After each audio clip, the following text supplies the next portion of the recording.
Electric દુકાનમાં કામ કરતી સગીરા સાથે દુષ્કર્મ આચરી તેનો વિડીયો ઉતારી ધમકી આપનાર શેઠની કાપોદ્રા પોલીસે ધરપકડ કરી છે। સુરતની કાપોદ્રા પોલીસે સગીર વયની બાળકી સાથે દુષ્કર્મ આચરી તેનો વિડીયો વાયરલ કરવાની ધમકી આપી પૈસાની માંગ કરવાના ગુનામાં નાસ્તા ફરતા મુખ્ય આરોપીને કાપોદ્રા પોલીસે ઝડપી પાડી કાયદેસરની કાર્યવાહી હાથ ધરી છે।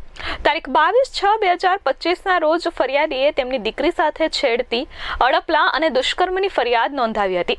સગીરા અગાઉ શ્યામ ઇલેક્ટ્રોનિક્સ બરોડા ખાતે કામ કરતી હતી ત્યારે ત્યાં સહકર્મી તૌફિક અંસારીને પોતાની સાથે થયેલી ઘટના અંગે વાતચીત કરી હતી ત્યારે તૌફિકે કહ્યું હતું કે શેઠ વિક્રમભાઈ કહે છે એમ જ કરવાનું છે, તારા વિડીયો મારી પાસે પણ આવી ગયા છે, એ વિડીયો હું વાયરલ કરી દઈશ। સગીરાએ શેઠ પાસેથી ઉપાડ લીધો હતો પરંતુ પરિવારે લીધેલા પૈસાથી વધુનો ચેક આપવા છતાં વધારે પૈસાની માંગ કરી આ દુષ્કર્મ આચર્યું હતું।